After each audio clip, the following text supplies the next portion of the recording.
Hi, I'm Gerard Virga, and welcome to the Florida Family Law Attorney Podcast. And, this is now episode 11, and we have some great guests lined up with you. We got Kevin Maloney, who's the CEO, and Megan Serafin, who's the Community Engagement Manager of Children in Crisis, that just does outstanding work in the First Circuit dealing with children who are in need of foster care and who find themselves in traumatic situations. We're just glad that they're here, and we want to welcome them for joining us today and acknowledge all the good work that they're doing in our community. And, we just were grateful to them because we had the opportunity to partner with them a few months ago and do a sponsorship for a golf tournament they had to help these kids. Kevin, I'm going to start with you.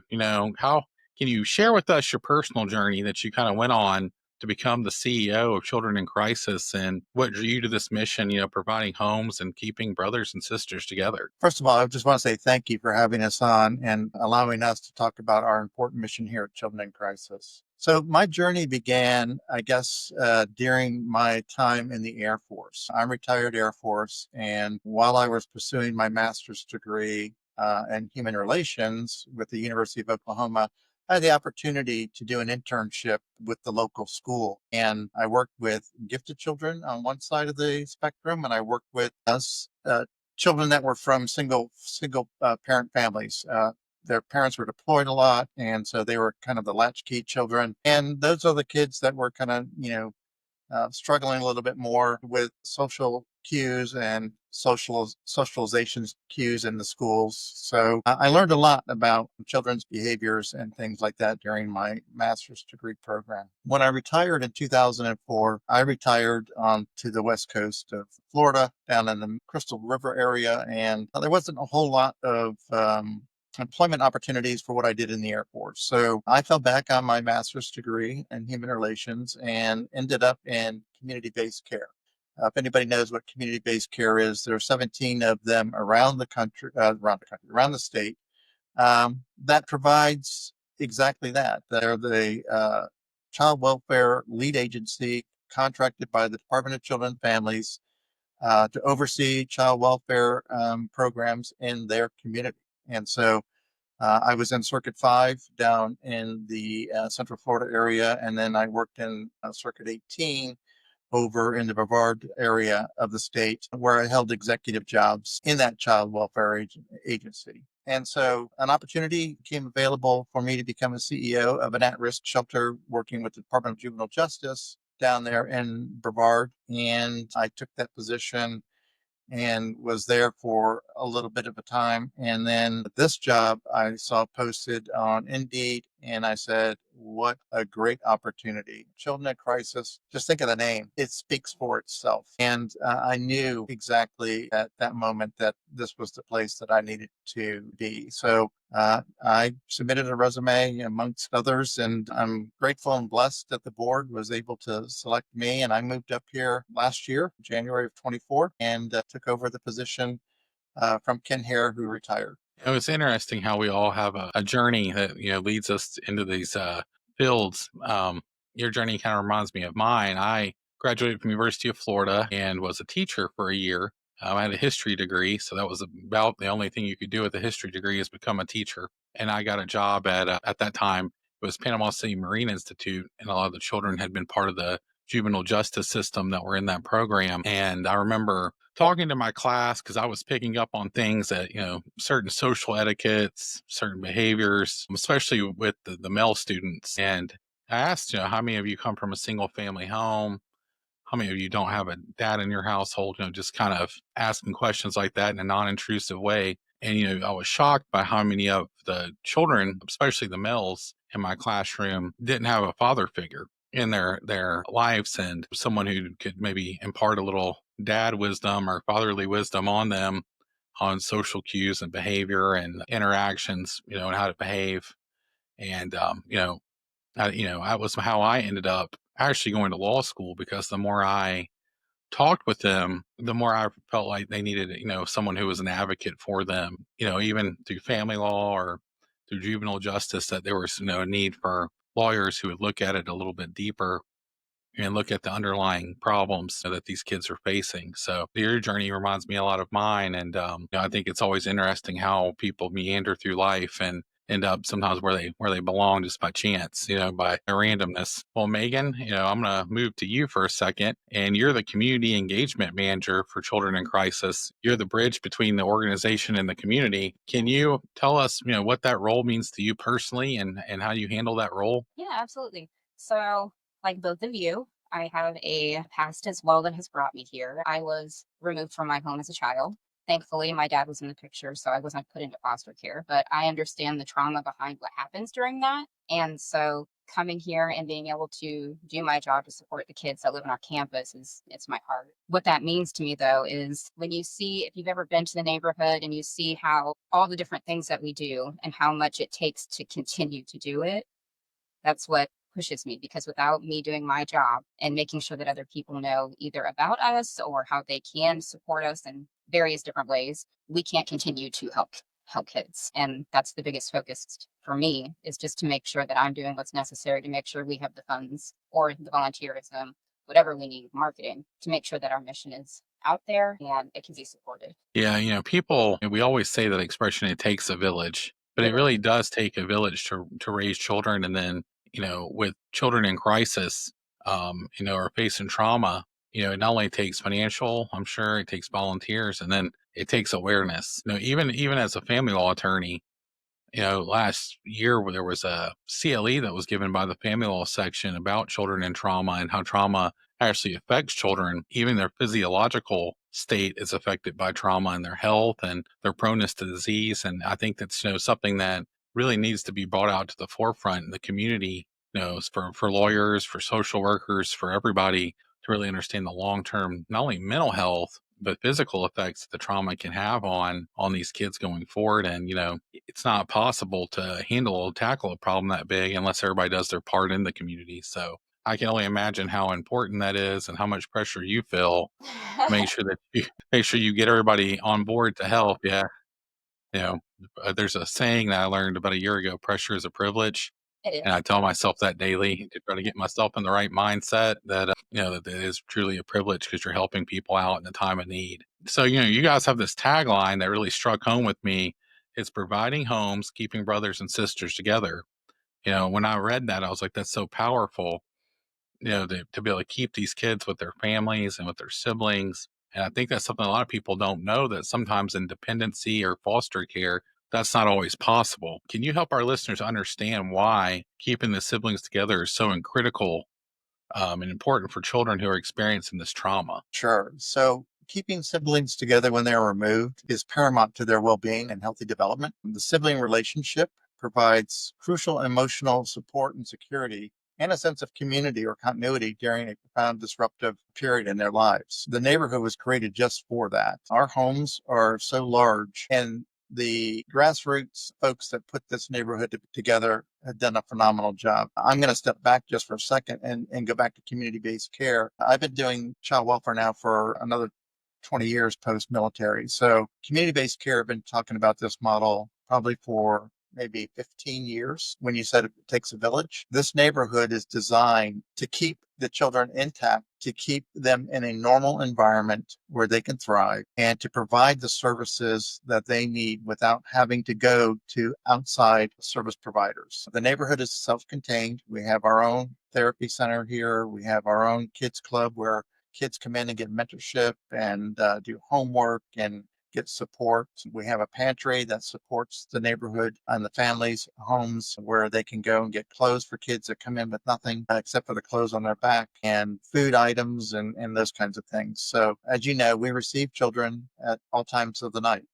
Removal does not just happen during the daytime. Most of them, like last night, we took a child in that was at probably 1 in the morning last night, a little 7-year-old. So it's something that the founders of this organization did a very good job of. But maintaining those bonds it helps with the trauma that they're going through. It reduces the feelings of isolation and fear and anxiety and grief that they're going through. They can lean on each other. Maintaining that sibling bond also fosters a sense of normalcy, familiarity, and a shared experience, acting as a powerful buffer between the negative impacts of the removal and promoting resilience. And so we always try to maintain the sibling relationships. And as I stated, the homes are designed for that reason. Our shelter is designed for that reason. We recognize that if there's going to be a bond and it's not with parents, it's going to be with their sibling. Well, that's so true. I know, like in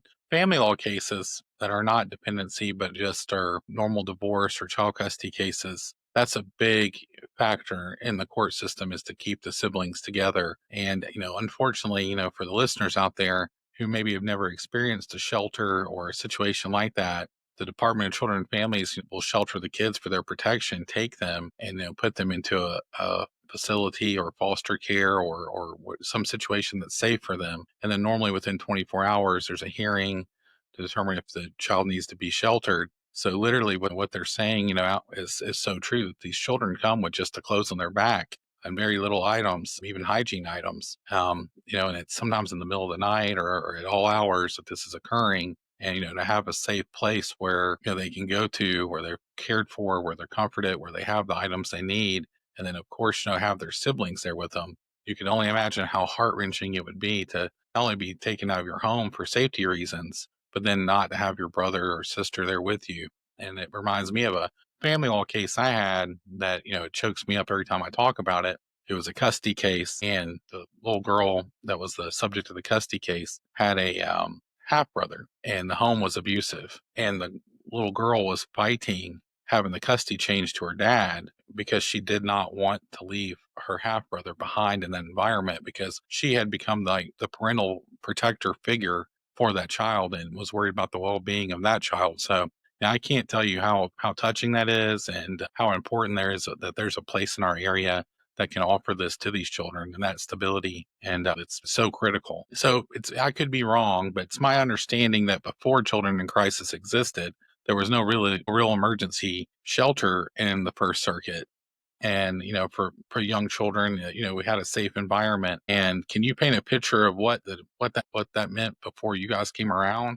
What was going on and how it was handled before Children in Crisis was in existence? Well, again, you had just stated in your case of when a court or the department decides to move a child, they have to have the hearing within 24 hours of removal.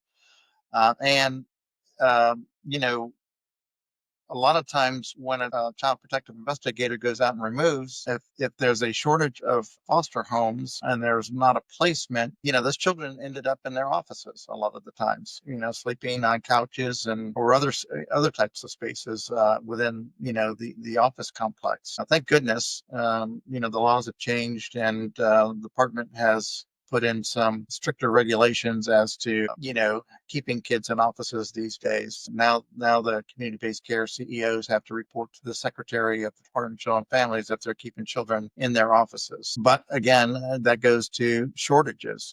Traditional foster care, there is a shortage. And if we didn't have the shelter in Circuit 1, our circuit is from Escambia to Walton County. If there was a child removal, that child would most likely not be placed in the county of removal or be placed in the circuit of removal. And so they would look for the most appropriate and close proximity to the removal that they could find. But what does that do for, a case that is possibly reunification? For your listeners out there, when there is a removal and the child comes under the state's auspice and there's a case plan issued to the family, they have 12 months for reunification. And so, but again, that disrupts the reunification process in my mind. If Right. you've got a child that you're supposed to be having regular supervised visits or unsupervised visits with, but you're in Okaloosa County and they're in Bay County, Understood. The transportation drive. related issues, those Right. kinds of things, you can't establish and maintain that relationship that you have with your children. And in my opinion, so the shelter was critical. The shelter was the first home that was built here in the neighborhood. And then after that, there was another need that was critically identified as, well, we got the shelter, but now there's no foster homes to put. So the first home built was the Blessings house. And appropriately named blessings. So yeah, it's very important. It's very important to keep children where they are removed so that the relationships with the parents can be maintained. If it's not with parents, we found that the relationships in the school system, their friends at school are important relationships to maintain. And so, again, just having this shelter here has opened up a lot of opportunities for children to be sheltered in a safe and nurturing environment. I came from a shelter, like I said,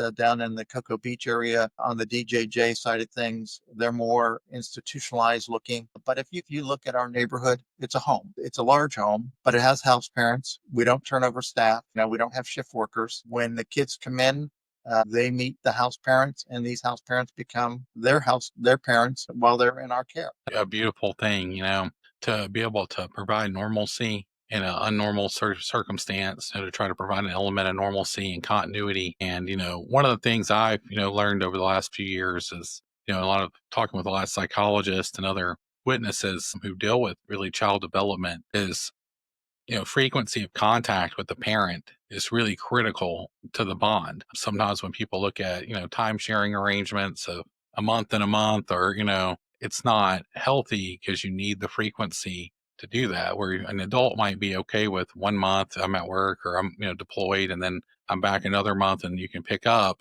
Children really do need the frequency. And it's, one of the things I learned was their concept of time is very different than the adult concept of time. You kind of build up from, when you're 5 years old, time has no concept. Everything is a long period of time because, now in my age, like somebody told me the other day, it's going to be 30 years since I graduated high school. And I was scratching my head. I was like, that can't be right. And I was like, yeah, it is.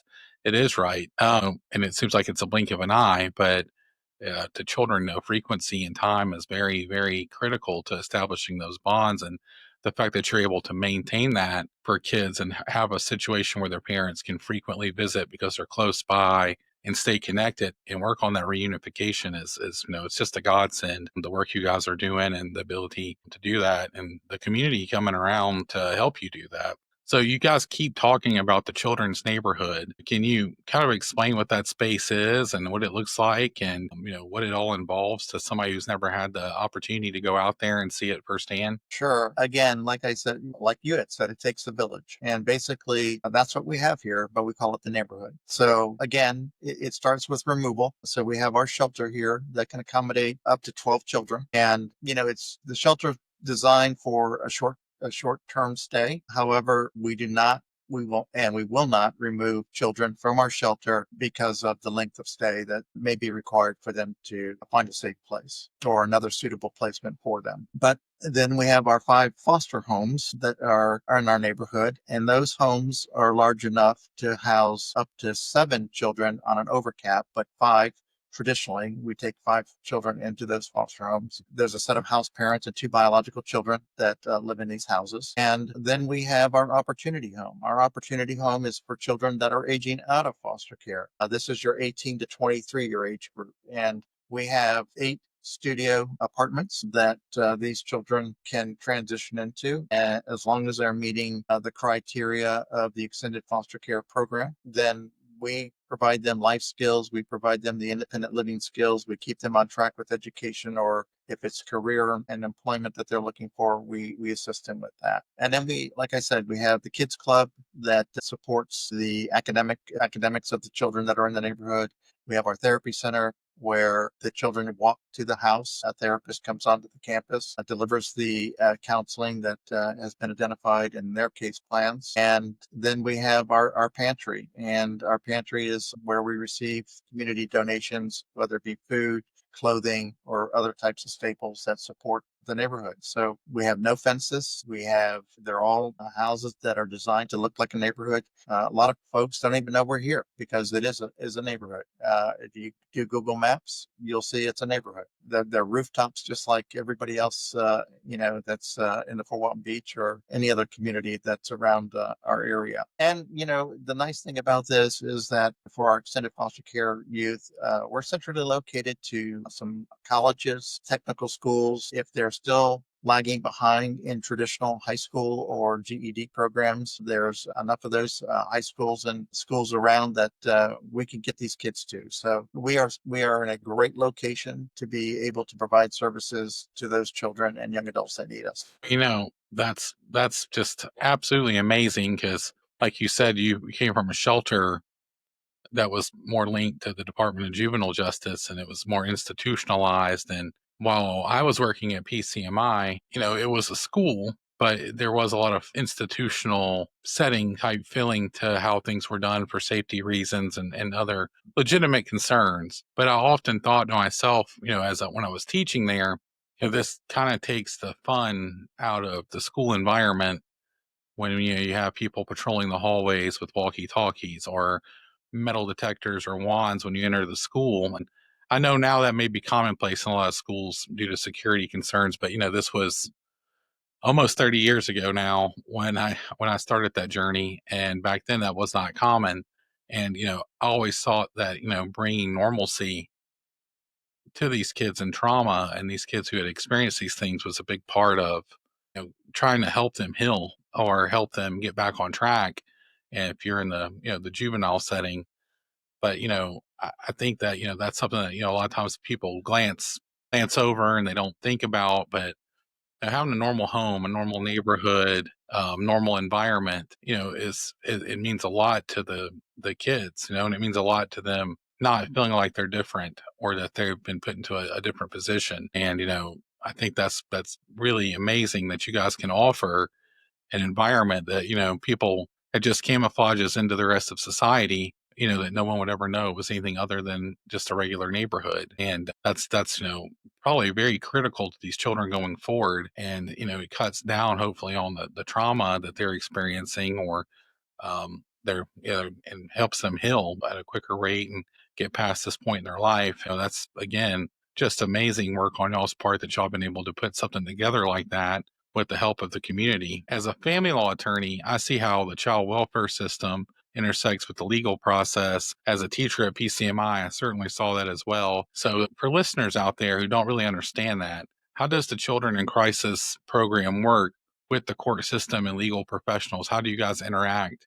And what role do y'all play in a symbiotic relationship to help these kids out? Sure. So I guess for our listeners to understand what it all means to be child welfare providers or services, or we call it the system of care. And in our system of care, you have a community-based care, you have a case management agency, and then you have your providers and other services that wrap around those. So in Circuit 1, our community-based care is Northwest Florida Health Network. Our case management agency that oversees the actual case plans for the families, the court, the judicial process, is Families First Network. They're the case management agency. But then you have also supporting players in the game, such as guardian ad litems that are assigned to a child by the court system as another set of eyes on the children and making sure that, they're represented, their voice is represented in the proceedings. But then you also have providers like us. And so we're actually the ones that actually make sure that the children are safe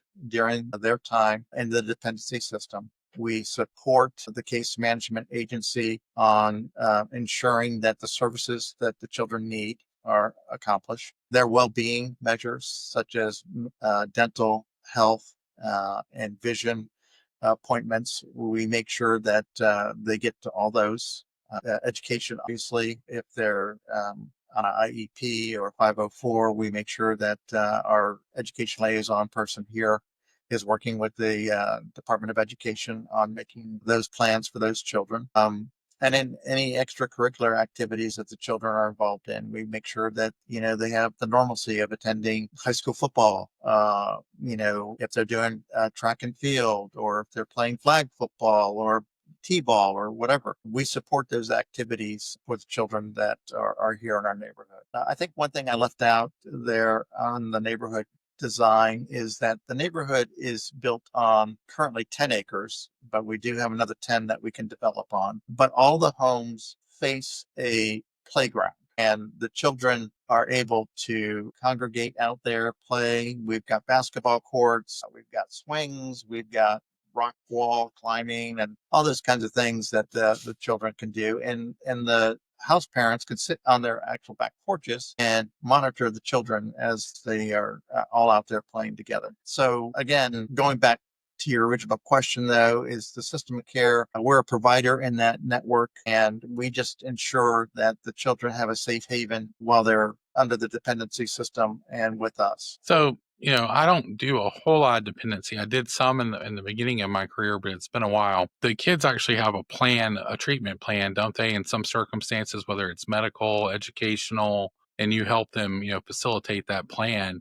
And I'm assuming that the Department of Children and Families kind of monitors you guys, and you report to them and the progress and any other needs that you may become aware of that the kids may need. And you basically take on all that parental responsibility, is what it sounds like to me, with the help of the department. So every parent out there who has one or two or three kids, imagine having a group of kids who all have extracurriculars, all have dentist appointments. You can only imagine, the stress that must put you guys under to make sure that everything is met and that they're all receiving the proper care, and that you're doing that, of course, with the help of the department, with the oversight of the department, so you don't miss anything. So sounds like you have basically a community of super parents over there trying to make sure, probably juggling all these schedules to make sure everything is met and in a timely fashion. So for attorneys who, work in family law or in the dependency system, what should we know about your services that would help us better be able to serve the community, or, inform the court system of your services in the First Circuit? Well, I think you being a family law attorney, you understand the challenges of the child welfare system probably better than most. And being a provider in it, we run up against some red tape bureaucracy, and it runs, frustrations. Our program manager was in court yesterday trying to advocate for a child that's been in our house for almost 3 years. It's all part of how the system operates for me, I think, in my opinion. We don't want to be the bad guys when it comes to uh, the raising of children. But at some point, the court and the legal system has to say enough is enough. And these court cases get drawn out for years. I remember community-based care down in Circuit 5.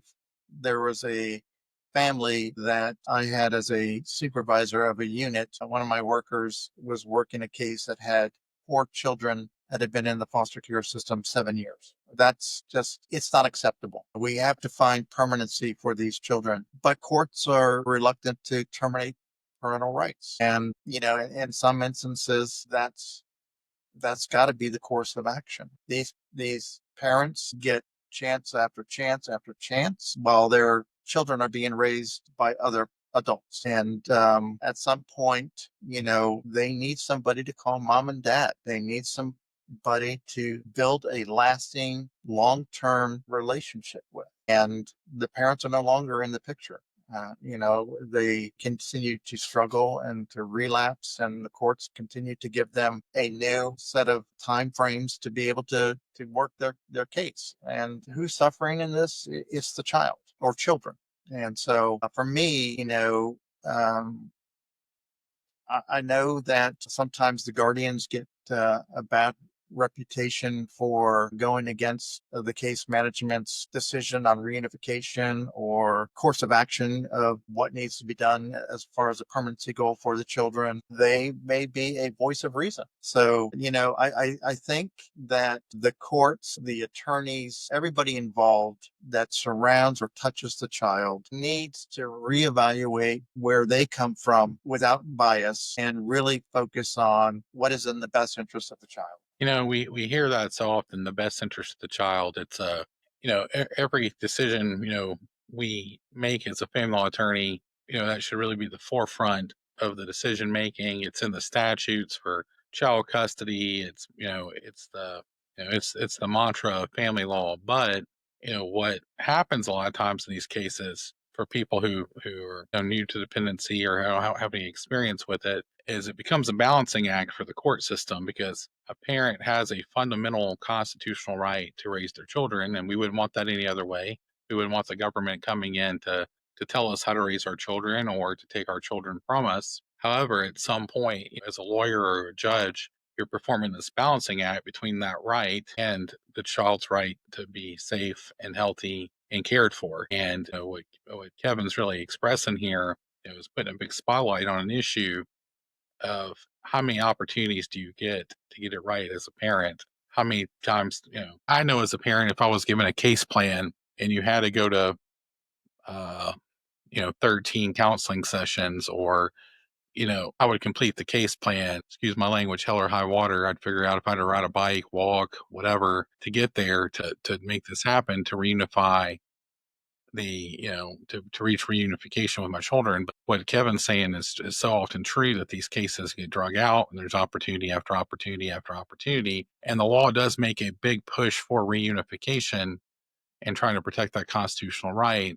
But at some point, the right of the child needs to be looked at to have a normal, non traumatic childhood, and reach a level of permanency with some caring adults who are willing to provide that for them if the parents are not able to.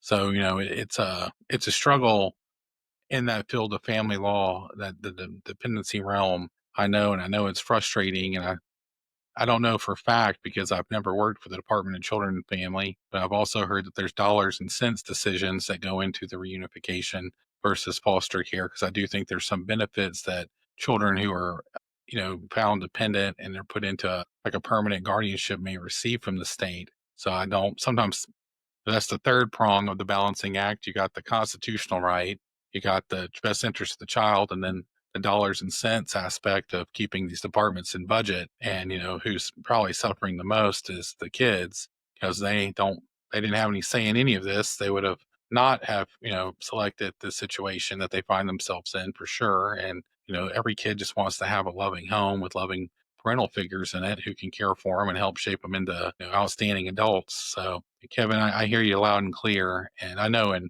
our area, just in regular family law, there's been a big push to have the cases move faster, and that the judges are wanting the cases over in about 6 months. And that's just a regular child custody situation. So, if anybody's listening, if the push is going to be on regular child custody, the push probably needs to also hit dependency court as well.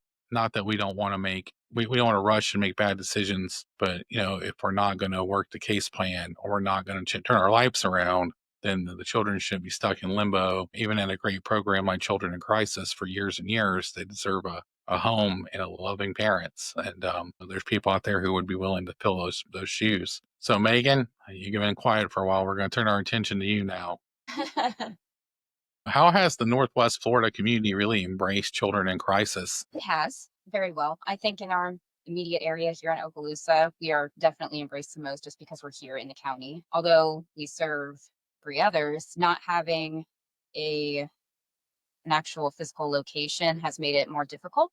However, we're all extremely involved in expanding. Kevin handles a lot of Walton. I'll go out on that side as well. And then we have our grant writer who kind of handles Santa Rosa, Escambia County as well. And we do have a satellite office out there in Pensacola, but it's just an office. We don't serve children or anything. So it's harder for the other counties that we do serve to really understand why we are so important, even though we serve their children. Their children live here with us. So it's a lot of awareness is really what's needed right now. And that's, since Kevin has been here, he's made a huge push on just making our community past Okaloosa aware of who we are and what we do. And that's so understandable, because I do cases throughout Florida, but primarily in the Panhandle, from Pensacola all the way over to Tallahassee is where the most of the cases I handle occur. And there is like a lot of compartmentalism between circuits. Like, no, this is the 14th circuit and we do it this way, and the First Circuit does it this way, and then even down to the county level. And geographically, we are a big area. Number of people, population, community, we are not a gigantic area. And just because one person or program is on one side of the line versus the other, to me is very, sometimes very silly. Very silly. But there's a lot of tribalism I have noticed about that. And I can only imagine you trying to break down those doors. Let me ask you this, because it's not a question that we went over, but it's a question that's come up that I'm interested in. You said you got 20 acres in Okaloosa and you developed 10 of it, and you got 10 left that you can still develop. How did y'all acquire the land in the beginning? Did someone donate it or? That's a great question. And so, yes, the Northwest Florida State College has donated this to us for $1 a year. We pay a lease of $1 a year for, uh, I think the lease is for 50 years. And so we are on state college land.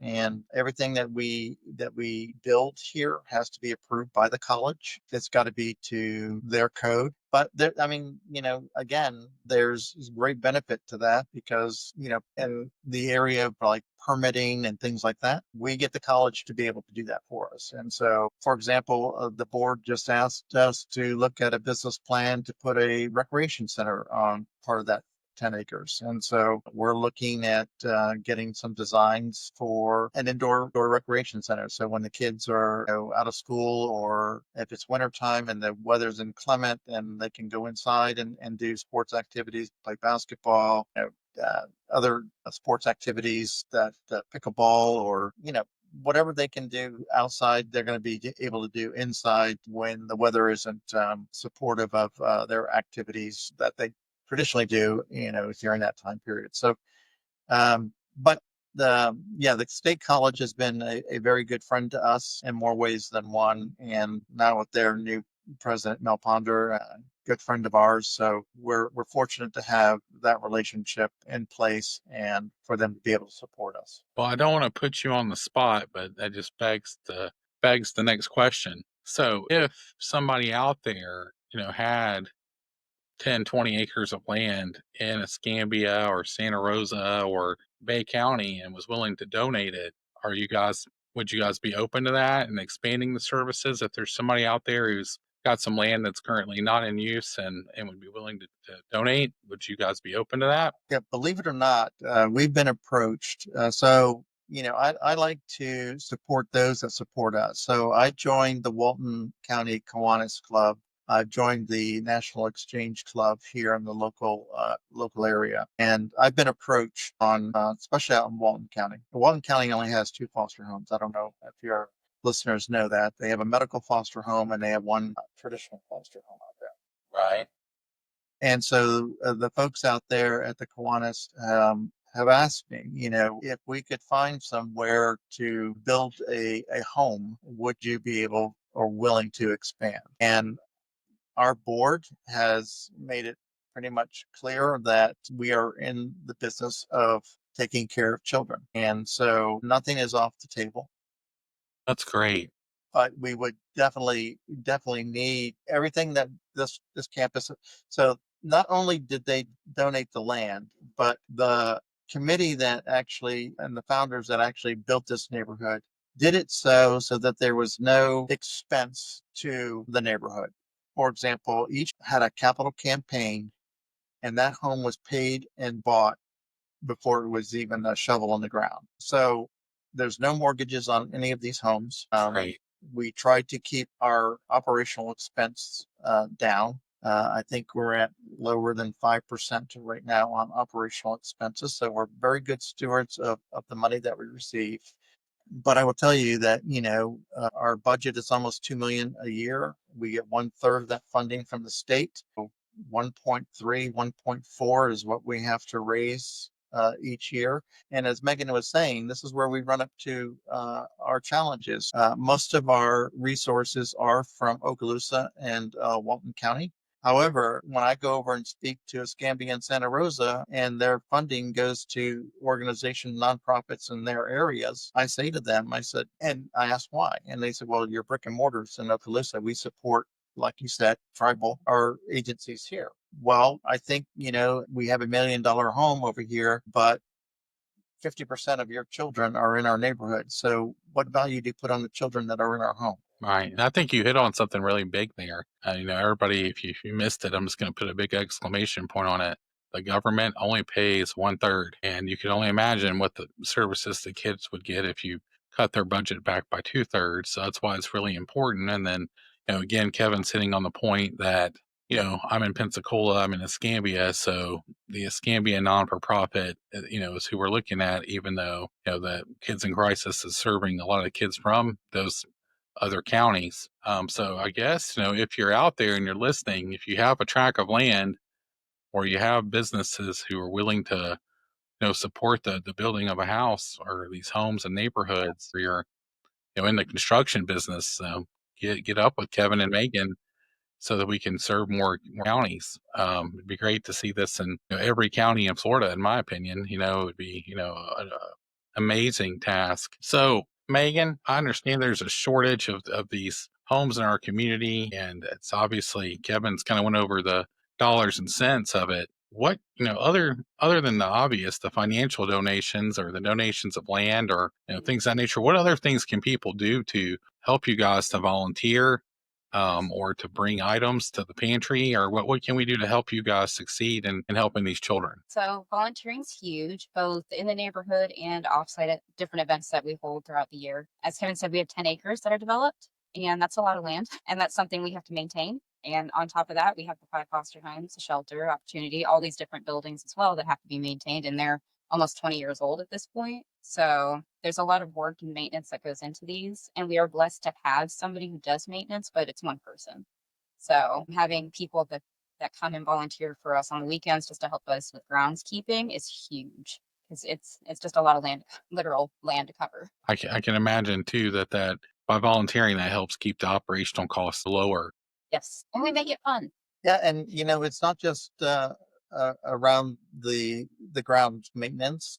Mhm. We look for volunteers that have skills in HVAC or carpentry or any of those other skills that can help our maintenance person maintain the homes as well. So if there's anybody out there that's retired and is looking for a few hours here and there to do their trade, we'd be more than welcome to have them here on the neighborhood, assisting our maintenance person with some of the maintenance needs that she needs to get done.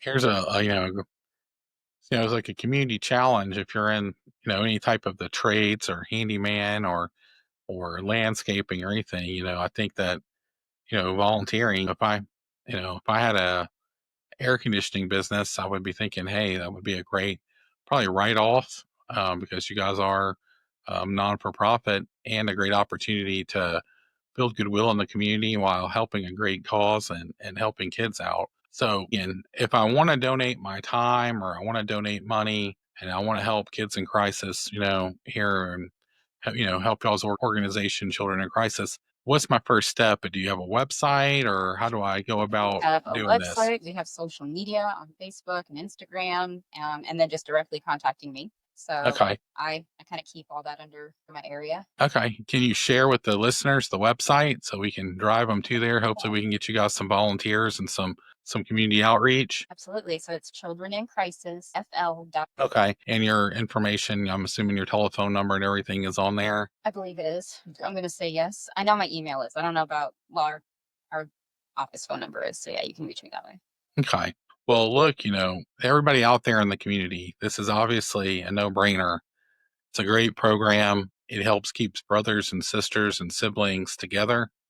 In times of crisis, it offers a sense of stability to kids who are probably in one of the most unstable situations at the moment that they're sheltered or taken from their home.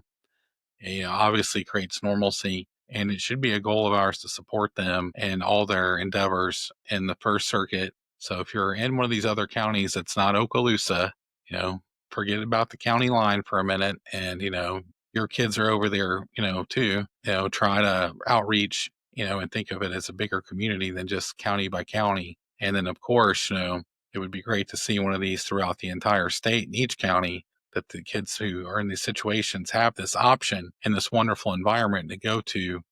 And, it's something that, as, Floridians, we are the village, we are the community. And, I challenge everybody out there who's listening today, to go out and get on the website, see how you can help make this a reality. If you have some old land that nobody's using, you know, maybe that would be a good thing. If you're looking for maybe some kind of a write off, talk to your accountant about it.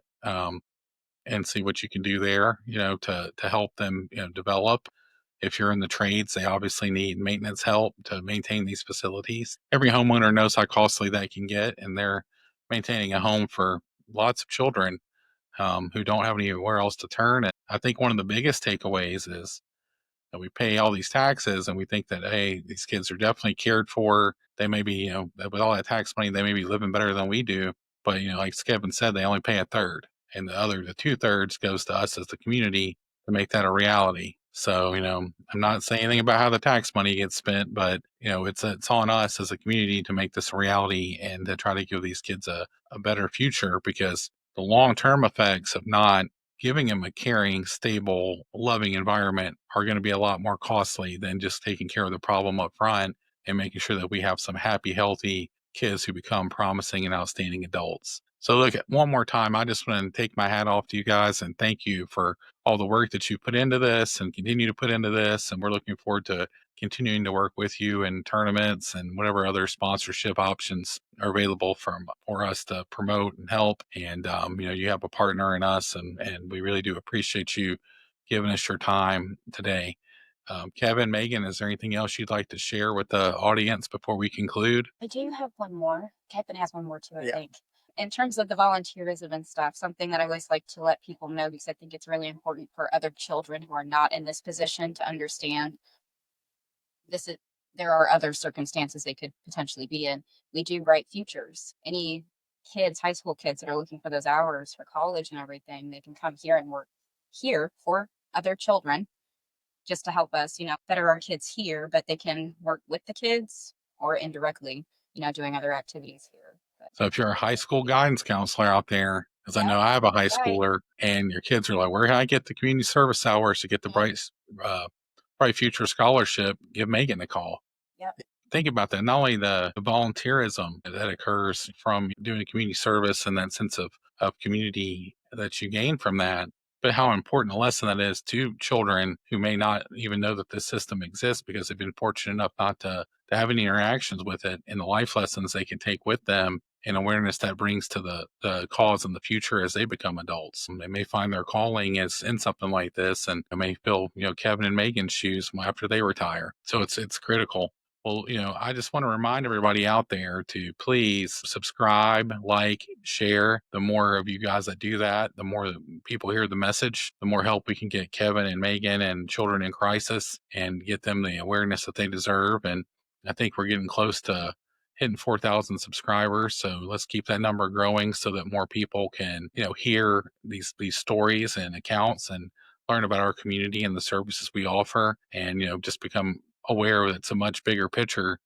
A lot of people just think, oh, a family law attorney, and they don't have any idea of all the moving parts that are involved in the system. I mean, all the people like Kevin and Megan who are there on the ground, trying to make all these wheels turn so that these children have a better future. So thank you guys again, and we look forward to having you guys back on. We'll touch base with you and promote some more events and hopefully some exciting developments that happen for you guys. Thank you guys so much for being on. Thank you.